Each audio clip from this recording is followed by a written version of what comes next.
Number कम होता दिख रहा है, जहां वह करीब 531 जिले 28 अप्रैल से 4 मई वाले हफ्ते में ऑब्जर्व किए गए। वह घटते घटते 431 जिले रह गए हैं, यानी कि हम केसेस में भी एक कमी जिला स्थाई पर भी नोट कर रहे हैं। इसी तरीके से देखें तो पाते हैं कि देश में कंसिस्टेंट पद्धति से रिकवरी रेट में भी वृद्धि नोट की जा रही है, जहां 3 मई के समय पर यह रिकवरी 81.7% थी। यह बढ़ते बढ़ते अब 88.7% हो गई है और साथ ही रिकवरी रेट जो हमारे केसेस हैं वो एक्टिव केसेस से अगर हम कंपेयर करें तो पाते हैं कि पिछले 11 दिनों में यह कंटिन्यूअस बेसिस पर recovery is more than the cases which are getting reported. देश में 27 स्टेट्स ऐसी हैं जहां पर की recovery is more than the daily cases reported also. अगर हम इसी तरीके से देश में एक्टिव केसेस यानी कि वह केसेस जो या तो होम आइसोलेशन में हैं या हॉस्पिटल लेवल पर मॉनिटर किए जा रहे हैं, तो उसमें भी हम देखें तो पाते हैं कि पिछले 22 दिनों से continuous decrease in active cases देश में नोट किया जा रहा है, जहां 3 मई के समय पर देश में एक्टिव केसेस 17.13% थे, वह घटते घटते अब 10.17% रह गए हैं। हम आप लोग की दृष्टि में लाना चाहेंगे जैसे कि 10 मई के समय पर देश में 37,45,000 के करीब एक्टिव केसेस थे, तो वह घटते घटते अगर हम देखें तो 16 मई के करीब 36 लाख के करीब केसेस, फिर घटते हुए 20 मई के करीब 31 लाख केसेस और अब कम होते होते 27.2 लाख केसेस एक्टिव केसेस की दृष्टि में देश में हैं, यानी कि पिछले 2 हफ्ते में करीब 10 लाख के करीब एक्टिव केसेस में कमी पाई गई है। इसी के साथ ही हमने इससे पहले भी आपको अवगत किया है, जैसे जैसे केसेस में वृद्धि नोट की जा रही थी, देश के स्थाई पर टेस्टिंग, क्योंकि वह अर्ली आइडेंटिफिकेशन में सपोर्ट करती है, उसको भी उसी गति से बढ़ाया गया। जहां 9 से 15 फरवरी वाले सप्ताह में देश में औसतन 7 लाख के करीब टेस्ट एक दिन में किए गए। 16 से 22 मार्च को वह बढ़ते हुए 10 लाख से अधिक प्रतिरोज के हिसाब से किए गए। 13 से 19 अप्रैल वाले वीक में अगर हम देखें तो 15 लाख प्रतिरोज के हिसाब से वह टेस्ट बढ़ते गए और अगर हम औसतन देखें तो पिछले हफ्ते 18.46 लाख देश में टेस्ट की गति में वृद्धि आई है औसतन। तो यानी कि अगर हम देखें तो पिछले 15 हफ्तों में करीब 2.6 टाइम्स देश में जो टेस्ट होते थे उनकी संख्या में बढ़ोतरी की गई है। इसी के साथ ही एक स्थाई पर जब देश में टेस्ट बढ़ते रहे, हमने टेस्ट को बढ़ाया। दूसरे स्थाई पर जो एक शुरू में एक नेगेटिव ट्रेंड था इन terms of increase in positivity, उसमें भी एक अच्छी न्यूज़ हम नोट करते हैं। हम देखते हैं कि जहां हमारे 16.92% केस पॉजिटिविटी 13 से 19 अप्रैल वाले सप्ताह में थी, जो बढ़ते बढ़ते 4 से 10 मई वाले वीक में 21.4% हो गई थी, वह पिछले 2 हफ्ते से घटती जा रही है और औसतन 12.09% आज देश में केस पॉजिटिविटी वीकली बेसिस पर नोट की जा रही है। हम आप लोगों की दृष्टि में लाना चाहेंगे कि पिछले एक दिन पहले हमने देश में अब तक के हाईएस्ट टेस्ट किए, यानी कि 21,23,000 के करीब टेस्ट देश में एक दिन में किए गए, बल्कि पिछले दिन में भी अगर हम देखें तो 19.28 लाख टेस्ट किए गए और हमारे देश की पॉजिटिविटी पिछले 14 दिनों से इन इफेक्ट 20% से कम आ रही है और अगर हम कल की टेस्ट पॉजिटिविटी देखें तो it is as low as 11.53%। इसी तरीके से हम देखें कि ऐसे कितने जिले हैं जहां पर कि देश में ओवरऑल पॉजिटिविटी 5% से कम है। तो वीक एंडिंग 7 मई 21 में जहां देश में ऐसे 92 डिस्ट्रिक्ट थे, अब वह संख्या बढ़कर 197 डिस्ट्रिक्ट हो चुकी है, यानी कि 105 डिस्ट्रिक्ट ऐसे हैं जहां पर कि इन्फेक्शन का जो कंट्रोल है वह रिलेटिवली फर्दर स्टेबिलिटी की तरफ जाते हुए दिखाई दे रहा है। इसी के साथ ही vaccination is one of other pillar we are focusing on. हम आप लोगों को बताना चाहेंगे कि एक स्थाई पर गवर्नमेंट की तरफ से फ्री वैक्सीनेशन, फ्री डोजेज जो स्टेट्स को प्रोवाइड की जा रही हैं, which is for primarily age groups as well as the health care and workers and frontline worker, उसके तहत अब तक 14.56 crore doses free state government को देते हुए people above 45 years of age उनको कवर किया जा चुका है। हेल्थ केयर वर्कर्स को 1.65 करोड़ डोजेज दी जा चुकी हैं। फ्रंटलाइन वर्कर को इसी तरीके से 2.33 करोड़ डोजेज अब तक दी जा चुकी हैं। इसी के साथ ही state as well as corporate और प्राइवेट सेक्टर के लिए 18 से 44 एज ग्रुप जो ओपन किए गए हैं उसमें भी अब स्टेबिलिटी नोट की जा रही है और 1.06 करोड़ डोजेज उस एज ग्रुप को भी हम कवर कर चुके हैं। आज एक स्थाई पर जब हमारे केसेस कम हो रहे हैं, दूसरे स्थाई पर हमारी पॉजिटिविटी में भी रिडक्शन नोट किया जा रहा है, हमारी रिकवरी बढ़ती जा रही है, लेकिन उस समय पर भी जरूरी है कि हम ये ध्यान रखें कि जो भी हमारे अप्रभावित क्षेत्र हैं हम उनको प्रिजर्व करें, उनको संरक्षित रखें, वहाँ पर हमारा कंटेनमेंट एक्टिविटी चलती रहें। इसी तरीके से वह जिले या वह क्लस्टर्स जहाँ पर संक्रमण थोड़ा ज़्यादा दिखाई देता है वहाँ पर हम नियंत्रण संबंधित कार्य करते रहें।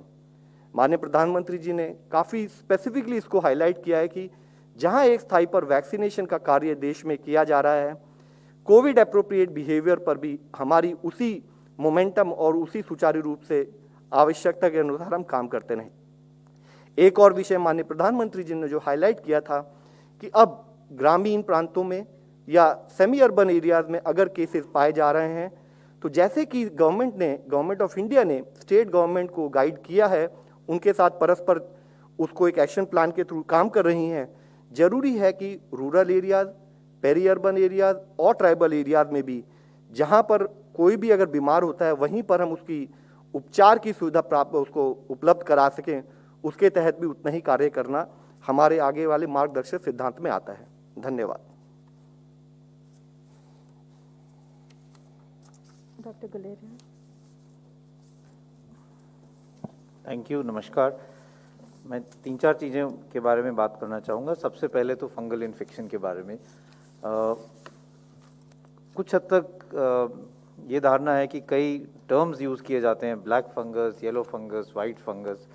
ये समझना ज़रूरी है कि कई टर्म्स जो हैं वो मिसलीडिंग है और जिससे कन्फ्यूजन ज़्यादा हो जाता है। फंगल इन्फेक्शन अगर हम देखें तो इवन जो हम ब्लैक फंगस की बात करते हैं, म्यूकरमाइकोसिस की, एक्चुअली वो ब्लैक फंगस एक अलग फैमिली है। ब्लैक फंगस का नाम इस म्यूकर के साथ इसलिए जो जुड़ गया क्योंकि जो इसका कल्चर होता है वो वाइट कलर का फंगल कॉलोनीज आती हैं। वाइट कलर की फंगल कॉलोनीज के साथ ऊपर ब्लैक डॉट्स आ जाती हैं और वो कल्चर में अगर वो थोड़े थोड़े ब्लैक डॉट्स दिखते हैं, इसलिए एक जनरल टर्म में ये ब्लैक फंगस का नाम इसको दे दिया गया। लेकिन अगर हम फंगल इन्फेक्शंस की बात करें तो इन जनरल जो हम फंगल इन्फेक्शंस देखते हैं वो या तो म्यूकरमाइकोसिस होते हैं, जो हम आजकल कह सकते हैं बहुत ज़्यादा देखा जा रहा है, और फंगल इन्फेक्शन है जैसे कैंडिडा है, एक और fungus infection aspergillosis, Cryptococcus, histoplasma, और एक और होता है कॉक्सिडोमाइकोसिस। इस टाइप के फंगल इन्फेक्शंस हैं। जिन लोगों की इम्यूनिटी कम होती है उनमें जो हम ज़्यादातर देखते हैं वो म्यूकरमाइकोसिस है, कैंडिडा है या एस्परजिलस इन्फेक्शन है। म्यूकर का आपको पता ही है कि ये एक फंगस है जो अब ज़्यादा देखा जा रहा है, स्पेशली कोविड के साथ अगर स्टीरॉयड्स और डायबिटीज़ जुड़ा जाए। और ये जो फंगल इन्फेक्शन है ये मेनली जो है साइनसेस में, जिसको हम राइनो ऑर्बिटल म्यूकरमाइकोसिस कहते हैं, राइनो ऑर्बिटल सेरेब्रल म्यूकरमाइकोसिस, जो साइनसेस में, नाक में, साइनसेस में, ऑर्बिट जो आंख के अराउंड बोन है उसमें और ब्रेन के अंदर जा सकता है। ओकेजनली ये लंग्स में पाया जाता है जिसको हम पल्मोनरी म्यूकरमाइकोसिस कहते हैं, और कभी कभी ये आंतनी में भी देखा जाता है, गैस्ट्रोइंटेस्टाइनल ट्रैक्ट में भी देखा जाता है। एक और फंगल इन्फेक्शन जिसको हम कैंडिडा कहते हैं, वो भी जिन लोगों की इम्यूनिटी कम होती है, लॉन्ग टर्म इम्यूनोसप्रेसेंट्स पे होते हैं, उनमें देखा जाता है। ये यूजुअली अगर मुंह में हो तो ओरोफेरेंजियल कैंडिडाइसिस, मतलब ओरल कैविटी और जो खाने की नाली है उसमें हो सकता है, जिसमें वाइट पैचेस आ जाते हैं और टंग भी एकदम वाइट हो सकती है। और ये और जगह भी ये फंगल इन्फेक्शन जो अपॉर्चुनिस्टिक है वो हो सकता है, जैसे प्राइवेट पार्ट्स पे भी ये फंगल इन्फेक्शन हो सकता है। ये ब्लड में भी फैल सकता है जिसको हम कैंडिडीमिया कहते हैं, और कैंडिडा इन्फेक्शन अगर ब्लड में फैल जाए तो वो थोड़ा सीरियस हो सकता है। तीसरा जो फंगल इन्फेक्शन देखा जाता है जो इस टाइम में इतना कॉमन नहीं है वो है एस्परजिलस, जो भी एक फंगस है। ज़्यादातर वो फेफड़े में असर करता है और कई लोगों में वो एलर्जिक रिएक्शन भी कर सकता है, जिसको हम एलर्जिक ब्रोंकोपल्मोनरी एस्परजिलोसिस कहते हैं। पर कई दफ़ा वो इन्वेजन कर सकता है जिससे वो फेफड़े में कैविटी बना देता है और काफ़ी हद तक फेफड़े में नुकसान कर सकता है। अभी तक अगर हम बात करें तो ज़्यादातर जो कोविड में देखा जा रहा है वो म्यूकरमाइकोसिस के केसेस देखे जा रहे हैं। ओकेजनली या रेयरली एस्परजिलस के केसेस भी देखे जाते हैं, जो लंग्स का अगर हम उनको किसी व्यक्ति का एक्सरे में दाग आए या हम सीटी स्कैन कराएं तो उसमें कैविटीज़ आ जाती हैं, उसमें एक क्लासिकल पिक्चर आती है जो हम कहते हैं ये इन्वेजिव एस्परजिलोसिस के लक्षण हैं। और कई लोगों में कैंडिडा इन्फेक्शन भी देखा जाता है। और जो फंगल इन्फेक्शन है, जैसे मैंने बात किया क्रिप्टोकोकस की, HIV पेशेंट्स में वो ज़्यादा देखा जाता है। अभी इस दौरान इतना ज़्यादा उसके केसेस नहीं हैं। तो ये बात समझना बहुत ज़रूरी है कि अगर हम बात कर रहे हैं तो इट्स बेटर कि हम यूज़ करें करेक्ट नेम, क्योंकि ये कन्फ्यूजन हो जाता है। क्योंकि कई दफ़ा कुछ एरियाज़ में अगर फंगस ग्रो करे तो उसका कलर अलग लग सकता है और उसको आप एक ही फंगस को अलग अलग कलर के नाम से लेबल करने से कन्फ्यूजन हो सकता है। ज़्यादातर अभी जो देखा जा रहा है वो म्यूकरमाइकोसिस है, ओकेजनली कैंडिडा इन्फेक्शन और एस्परजिलस इन्फेक्शन लंग्स में पाया जा रहा है। जैसे मैंने पहले भी कहा था, म्यूकर जो है एक फंगस इन्फेक्शन है जो मेनली सॉइल में देखा जाता है, एनवायरनमेंट में है, और it is not a communicable disease, यानी कि एक व्यक्ति से दूसरे व्यक्ति को वैसे नहीं फैलता है जैसे कोविड फैलता है। तो अगर एक व्यक्ति जिसको म्यूकरमाइकोसिस है वो और किसी व्यक्ति के साथ बैठा है तो ऐसा नहीं है कि उसको फंगल इन्फेक्शन उससे फैल जाएगा। तो ये समझना बहुत ज़रूरी है। दूसरा ये समझना ज़रूरी है कि ये जो फंगल इन्फेक्शन है 90 to 95% जो पेशेंट्स हैं जिनमें पाया गया है उनमें या तो डायबिटीज़ है या साथ में स्टीरॉयड यूज़ किया गया है। जिन लोगों को डायबिटीज़ नहीं थी या जिन लोगों को स्टीरॉयड्स नहीं दिए गया उसमें ये बहुत रेयरली देखा गया है। It is not uncommon. कई दफ़ा लोग ये कहते हैं कि ऑक्सीजन के साथ ये है, लेकिन इसका लिंक है, लेकिन कई पेशेंट्स ऐसे भी हैं जो घर पे इलाज कर रहे थे जिनको ऑक्सीजन की ज़रूरत नहीं पड़ी, घर पे उन्होंने स्टीरॉयड्स ले लिए और शुगर उनकी कंट्रोल नहीं हुई, उनमें भी म्यूकरमाइकोसिस देखा गया है जो हॉस्पिटल में एडमिट भी नहीं हुए। तो admission and oxygen is not one factor which is definitely linked with this. Hygiene रखना तो वैसे भी ज़रूरी है, स्पेशली जिनको डायबिटीज़ है, क्योंकि अपॉर्चुनिस्टिक इन्फेक्शन उनमें ज़्यादा है। तो जनरल हाइजीनिक मेजर जो हम पहले से कह रहे हैं कि रेगुलर वॉशिंग ऑफ हैंड्स, अगर आप कोई ऑक्सीजन यूज़ कर रहे हैं तो उसकी ट्यूबिंग प्रॉपरली क्लीन हो, जो पानी यूज़ करते हैं ह्यूमिडिफिकेशन के लिए आइडियल सिचुएशन में अगर वो स्टेराइल वाटर हो तो वो बेटर रहेगा। दूसरा इम्पॉर्टेंट इशू ये है कि ये समझना कि म्यूकर के लक्षण क्या हैं। अभी तक हमने जो देखा है, जो हमारे हॉस्पिटल में हमने देखा है कि मेजॉरिटी हमारे पेशेंट जो हैं उनको म्यूकर अर्ली स्टेज में हो रहा है, तब अभी वो कोविड पॉजिटिव ही हैं। ये एक चैलेंजिंग सिचुएशन होती है क्योंकि आपको एक जिनको म्यूकरमाइकोसिस है उनकी ट्रीटमेंट जो है वो लंबे टाइम के लिए चलती है। तो शुरू में आप उनको वो कोविड पॉजिटिव रहते हैं। 80% जो हमारे पेशेंट दाखिल हैं वो अभी भी कोविड पॉजिटिव हैं, तो वो कोविड एरिया में है। लेकिन जैसे उनकी ट्रीटमेंट चल रही है, कई दफ़ा सर्जरी भी करनी पड़ती है, डिब्राइडमेंट, फिर वो कोविड नेगेटिव हो जाते हैं, फिर उनको कोविड पॉजिटिव एरिया से फिर नेगेटिव एरिया में शिफ्ट करना पड़ता है। तो हॉस्पिटल्स के लिए चैलेंजिंग ये है to have 2 mucor wards, 1 for positive patients and 1 for negative patients, क्योंकि उनकी ट्रीटमेंट जो है वो तो कई हफ्ते चलती है, जो एंटी फंगल ट्रीटमेंट है। और सर्जरी भी जो है उसकी टाइमिंग जो है वो ज़रूरी है, क्योंकि ये भी सही है कि कोविड अगर आप पॉजिटिव हो और बहुत एग्रेसिव सर्जरी करो तो उससे मोर्टेलिटी ज़्यादा हो सकती है, क्योंकि अगर फेफड़े में कमज़ोरी है, ऑक्सीजन की रिक्वायरमेंट है और आप ऑक्सीजन पे हो और उसके ऊपर आपके नेज़ल पैसेजेस या सांस के ऊपर वाले एरिया में सर्जरी की जाए तो it can have worse outcome. तो इसलिए ये भी समझना ज़रूरी है। दूसरी चीज़ ये है कि कुछ इसके ऐसे लक्षण हैं जो वार्निंग साइंस कहते हैं, जैसे हेडेक है, नाक बंद हो जाना या नाक में क्रस्टिंग होना, नाक से कभी कभी खून आना, या एक साइड में स्वेलिंग हो जाना, आंख के नीचे या चेहरे पे स्वेलिंग हो जाना, या एक साइड पे दर्द ज़्यादा होना और जो है सेंसेशन चेहरे पे कम हो जाना। ये सब जो लक्षण है, अगर किसी को भी ऐसे लक्षण हो और जो हाई रिस्क ग्रुप में है, यानी कि जिनको डायबिटीज़ है, जिनकी शुगर कंट्रोल नहीं है और स्टीरॉयड्स ले रहे हैं, उनको अपने डॉक्टर के साथ संपर्क करके अपना चेकअप कराना चाहिए। सिंपल टेस्ट है, नाक का एग्जामिनेशन, नेज़ल एंडोस्कोपी भी कर सकते हैं, जिससे आप नाक के अंदर देख सकते हैं और वहाँ से स्वैब और बायोप्सी भी ले सकते हैं, जिससे डायग्नोसिस भी हो सकता है और जल्दी ट्रीटमेंट शुरू करने से इसका आउटकम भी बेटर रहता है। तो ये बहुत ज़रूरी है कि हम समझें कि fungal infections by name better रहेगा रादर देन बाय कलर, क्योंकि उससे थोड़ा कन्फ्यूजन रहता है। दूसरा ये है कि एक चीज़ और मैं कहना चाहूँगा, क्योंकि अगर हम अब देखें सोसाइटी में तो there is lot of stress anxiety in the general public, and this is a time where there is been lot of pain sadness because of, हर एक का कोई ना कोई जानने वाला है जिसको कोविड हुआ है या जो अपनी जान गवा बैठा है। इसलिए मैं यही कहूँगा कि we must all come together to really support everyone as society, as individuals, as people collectively. कई दफ़ा हम ये कहते हैं कि this is not a pandemic of children and younger age group, कि बच्चों में सीरियस केसेस नहीं हुए, बच्चों में इतना इन्फेक्शन नहीं हुआ, और ये बात सही है, बच्चों में माइल्डर इन्फेक्शन है, बच्चों में इतना सीरियस इन्फेक्शन या एडमिशन का डेटा नहीं है, चाहे हम फर्स्ट वेव की बात करें चाहे सेकेंड वेव की। लेकिन बच्चों में या यंग एडल्ट्स में कोलैटरल डैमेज बहुत हुआ है। They are the backbone of society, they are the future of the country.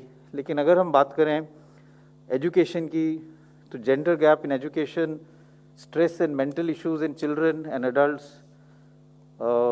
Smartphone dependence and addiction, interrupted opportunities, बच्चों में कुछ एजुकेशन की जो अपॉर्चुनिटीज़ थी, पढ़ाई आगे करना चाह रहे थे, सही सब चीज़ें जो है काफ़ी हद तक इंटरप्ट हुई हैं।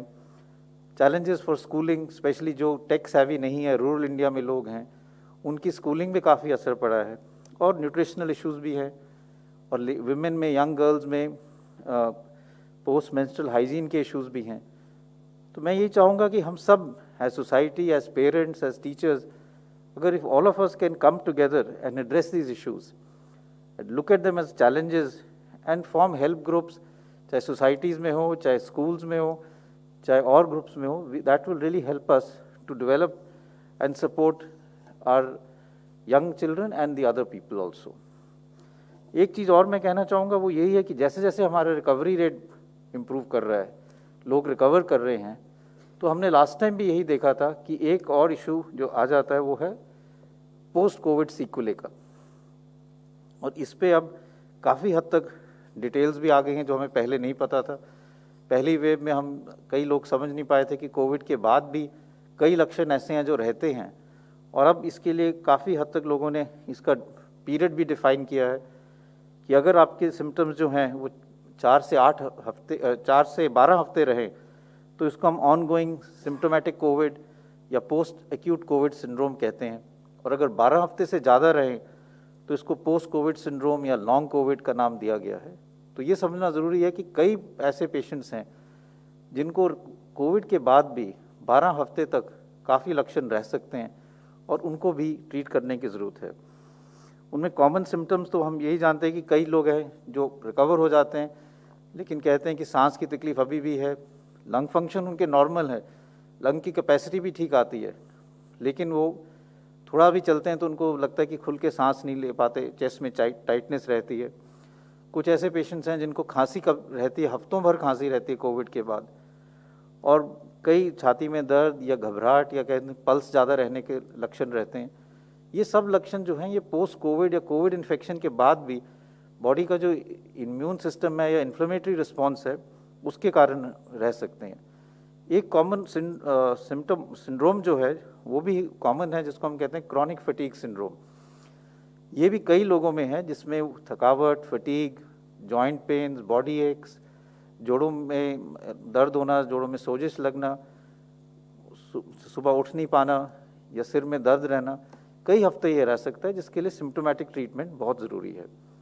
एक और सिम्टम है जिसका नाम जनरल सोशल मीडिया में ब्रेन फॉग दिया गया है, जिससे जो कोविड से लोग रिकवर कर जाते हैं, कभी कभी वो कंसंट्रेट नहीं कर पाते, काम करने में उनको दिक्कत होती है कई हफ्तों तक, और कई दफ़ा इंसोम्निया होता है कि सो नहीं पाते, या डिप्रेशन हो सकता है।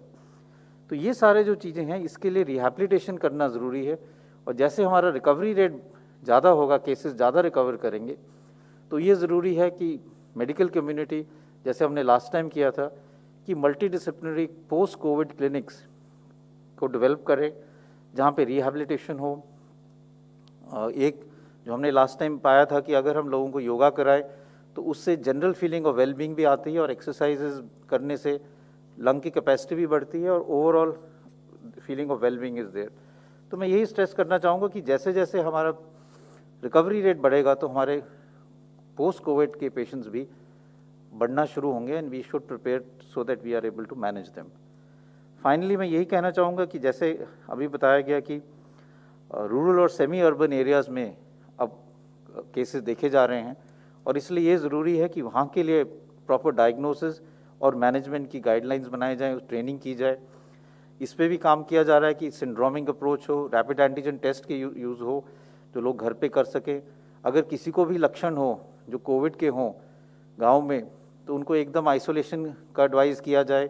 उनका अगर रैपिड एंटीजन टेस्ट हो जाए तो वो करके अगर आइसोलेट वहाँ नहीं कर सकते तो कोविड केयर सेंटर में उनको आइसोलेट किया जाए जिससे बीमारी आगे ना फैले और एक ट्रीटमेंट स्ट्रैटेजी बनाई जाए जिससे वो ट्रीटमेंट वहाँ उनका प्रॉपरली हो पाए, प्रॉपर कंसल्टेशन हो पाए विद यूजिंग टेली कंसल्टेशन, जिससे साथ में जो बड़ा डिस्ट्रिक्ट हॉस्पिटल है या मेडिकल कॉलेज है वहाँ से संपर्क करके ट्रीटमेंट जो है वो प्रॉपर दिया जाए। और इसमें काफ़ी हद तक हर एक एरियाज़ में सेंटर ऑफ एक्सेलेंस बना के डॉक्टर्स की ट्रेनिंग की जा रही है at rural level, at primary level, both in government sector and private sector. और ये भी देखा जा रहा है कि वहाँ पे पूरी तरह से दवाइयों का अरेंजमेंट हो, ऑक्सीजन की अरेंजमेंट हो, जिससे जैसे जैसे अगर वहाँ केसेस बढ़ते हैं तो we are ready to manage them. तो ये 3-4 चीज़ों पे मैं कुछ बात करना चाह रहा था। Thank you very much. Thank you, Dr. Guleria. And now we'll take some questions. Okay, can we begin with Vijay Lakshmi ji?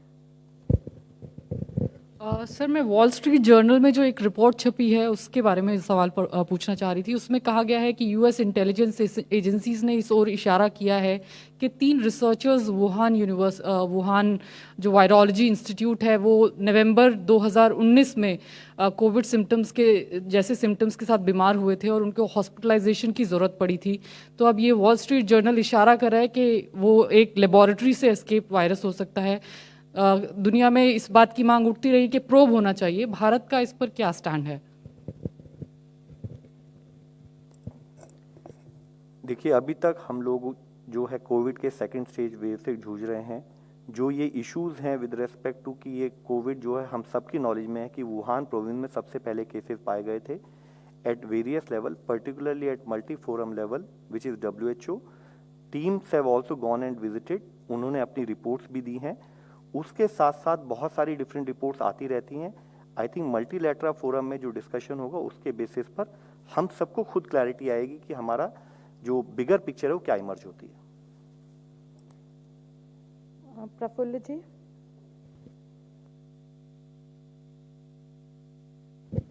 Sir, हर बार आप ये आंकड़े बताते हैं, सारी चीज़ें अच्छी हो रही है बताते हैं, लेकिन कभी ये नहीं बताया कि कितने बच्चे इन्फेक्ट हुए हैं फर्स्ट वेव और सेकंड वेव में और कितने बच्चों की मौत हुई है। क्योंकि बार बार माइल्ड होता कहा जाता है, आंकड़े नहीं बताए गए आज तक।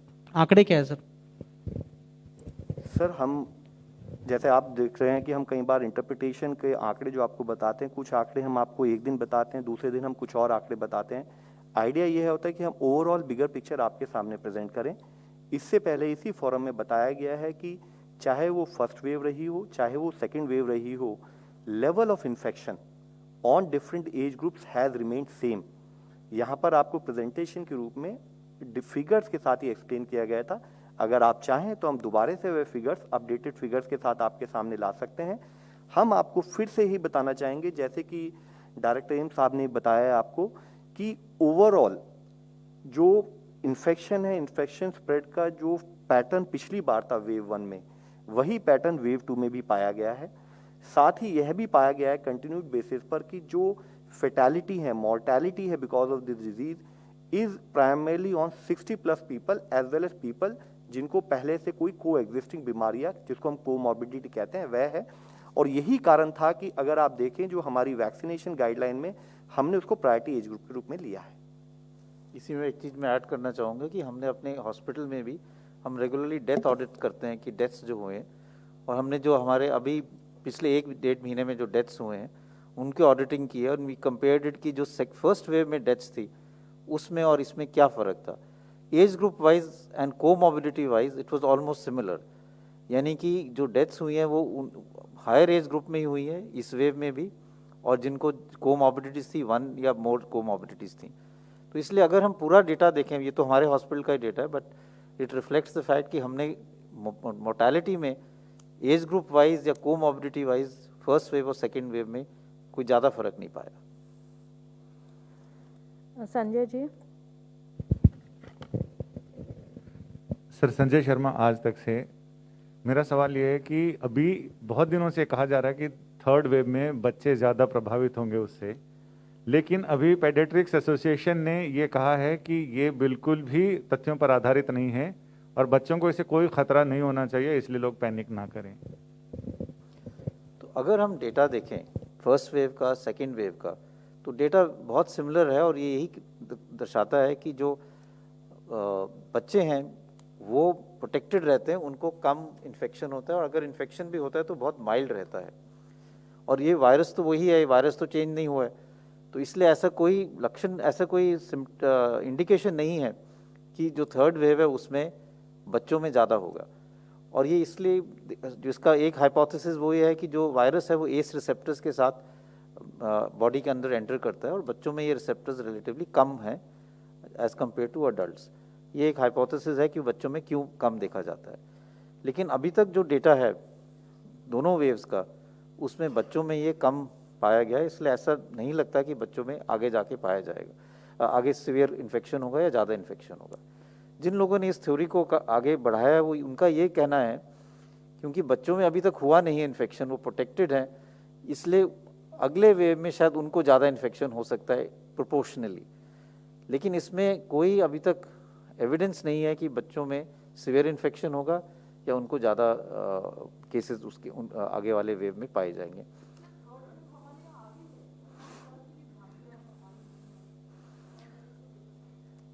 मेरा तो ये मानना है कि हमें ये कहना चाहिए कि हमें we should work for the fact that there should be no other wave, चाहे थर्ड वेव हो चाहे फोर्थ वेव हो, और जो हमने पिछले 2 वेव से सीखा है उसी को हम आगे लेके अगर जाएंगे तो हम और किसी वेव को आने नहीं देंगे, अगर आएंगे तो उसको हम ज़्यादा बड़ा नहीं होने देंगे। वायरल इन्फेक्शंस में there is always waves which come, sometime उनका सीजनल वेरिएशन होता है जो हम इन्फ्लुएंजा में देखते हैं कि मानसून में केसेस बढ़ जाते हैं फिर कम हो जाते हैं, फिर विंटर मंथ्स में बढ़ जाते हैं, फिर समर में बिल्कुल कम हो जाते हैं। तो कई वायरल इन्फेक्शन हैं जो रेस्पिरेटरी वायरल इन्फेक्शन जो with that come in waves, and Covid is also come in waves. But issue is कि हमें हर दफ़ा यही देखना चाहिए कि अगली वेव को हम आगे जो भी हमने पहले वेव से सीखा है उसको हम आगे इम्प्लीमेंट करें जिससे आगे वेव्स ना बढ़ें। But they will be waves which will come to some extent. We must work to make sure that they don't happen or they're minimum. Ma'am, इससे पहले इस फोरम में हमने कई बार इस विषय में बात की है। मुख्य इशू ये है कि कंटेनमेंट पर हमारा फोकस कंटिन्यूड बेसिस पर अगर बना रहे, और जब हम कंटेनमेंट की बात करते हैं तो कोविड अप्रोप्रिएट बिहेवियर, यानी कि हम वो सिचुएशन जहाँ पर कि इन्फेक्शन स्प्रेड हो सकता है उस एक्टिविटी पर हम काम करें। हम जैसे कि use of mask, so physical distancing, hand hygiene, respiratory hygiene, इस पर काम करें तो टू दैट एक्सटेंट हम इन्फेक्शन के स्प्रेड को कम कर सकते हैं। तो ज़रूरी है कि चाहे वो फर्स्ट वेव हो, सेकेंड वेव हो, principles for management would remain same, और उसी पर हमारा कम्युनिटी लेवल पर और गवर्नमेंट लेवल पर कंटिन्यूड फोकस बना रहना चाहिए। We've received a few online questions also, and many of them are similar in nature, so I'm going to club them to you. और अग्रवाल जी आप ही के लिए है। So from Shireen from Times Now, Runjhun Sharma from CNN News 18, Monica Yadav, Hindu Business Line. So they are all saying that many of the state governments are saying that both Pfizer and Moderna have refused to sell the vaccines to them. So now what is the... ma'am, हम आपको explain करना चाहेंगे कि चाहे Pfizer हो, Moderna हो, हम उन सबके साथ सेंट्रल लेवल से कोऑर्डिनेट करते हुए उनको 2 तरीके से फैसिलिटेट कर रहे हैं। एक तो उनके regulatory facilitation in terms of approvals, दूसरा प्रोक्योरमेंट रिलेटेड फैसिलिटेशन। और both Pfizer and Moderna most of the time their order books is already full, तो it is depending on their surplus how much they can provide to India, they will come back to government of India and will ensure and facilitate कि उसके basis पर हम वो सारी चीज़ें state level पर उसको सप्लाई किया जा सके, कोऑर्डिनेट किया जा सके, फैसिलिटेट कर पाएँ। एक और क्वेश्चन है अग्रवाल जी कि will the health ministry clarify that Covishield output is at 6 crore, Covaxin output is at 2 crore doses per month, yet only 5 crores are to be given by May end. Can the ministry clarify this? This is from by Milan from India Today. देखिए, पूरा जो vaccine का जो supply chain है, पूरा process समझने के लिए हमें दो तरीके से समझना पड़ेगा। पहला क्वेश्चन है अवेलेबिलिटी का, इन टर्म्स ऑफ कि हम क्या फील्ड में अवेलेबल करते हैं। उससे पहला क्वेश्चन आता है प्रोडक्शन का। तो जो जैसे हमारे मीडिया फ्रेंड्स ने पूछा है और रिपोर्ट्स भी आई हैं, तो अगर हम प्रोडक्शन को देखें तो जैसे कि बताया गया है कि करीब 6.5 करोड़ अगर कोविशील्ड इस माह में प्रोड्यूस होंगी और 1.5 करोड़ अगर कोवैक्सीन ऑन एन एवरेज अगर हम देखें इस माह में प्रोड्यूस होंगी, तो अगर 8 करोड़ की प्रोडक्शन है तो वह प्रोडक्शन इमीडिएटली अवेलेबल नहीं होता है।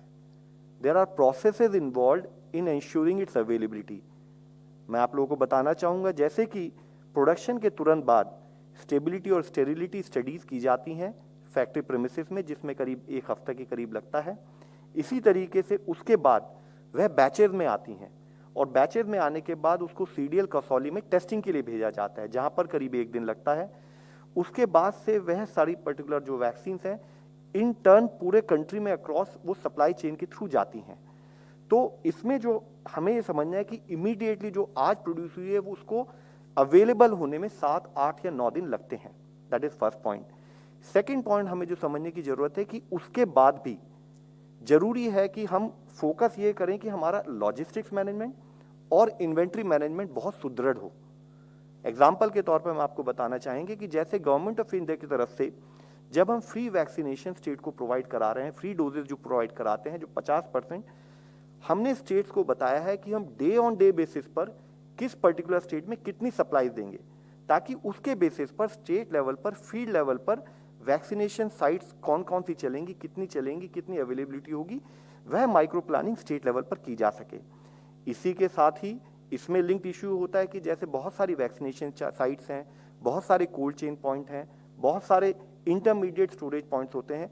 तो इस पूरे लॉजिस्टिक्स में हमेशा at any point of time कुछ ना कुछ वैक्सीन अवेलेबल रहती हैं which will become available in weeks to come. But what is very critical is कि जो हमारा लॉजिस्टिक्स मैनेजमेंट है, सप्लाई चेन मैनेजमेंट है, हम इसको स्टेट लेवल पर और सुदृढ़ करते जाएं ताकि उसकी अवेलेबिलिटी हम जस्ट इन टाइम अप्रोच पे ले जा सकें। जैसे कि आप सबको अवगत होगा कि कुछ स्टेट्स में आज अगर हमारी वैक्सीन सप्लाई की गई हैं तो अभी भी उनके पास during transit in different locations कुछ वैक्सीन अवेलेबल होती हैं which will definitely become available as a doses in a week to come. With that, we end the press briefing. Thank you so much.